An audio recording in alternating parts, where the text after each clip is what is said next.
রাসূলুল্লাহ সাল্লাল্লাহু আলাইহি ওয়াসাল্লাম ছিলেন দুনিয়ার সবচেয়ে দয়ালু মানুষদের মধ্যে একজন। একবার এক বৃদ্ধা মহিলা প্রতিদিন রাসূল সাল্লাল্লাহু আলাইহি ওয়াসাল্লামের পথের উপর কাঁটা ছড়িয়ে দিতেন। কিন্তু নবীজি সাল্লাল্লাহু আলাইহি ওয়াসাল্লাম কখনো রাগ করতেন না, কখনো অভিযোগ করতেন না।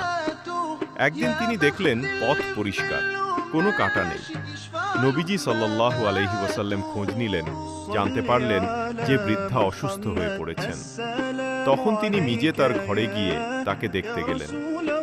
বৃদ্ধা অবাক হয়ে জিজ্ঞেস করলেন, আপনি কি সেই মুহাম্মদ সাল্লাল্লাহু আলাইহি ওয়াসাল্লাম যাকে আমি প্রতিদিন কষ্ট দিতাম?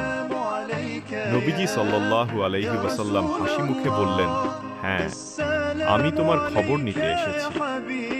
মহিলা রাসূল সাল্লাল্লাহু আলাইহি ওয়াসাল্লামের চরিত্র দেখে এতটাই প্রভাবিত হলেন যে সেদিনই ইসলাম গ্রহণ করেন। এই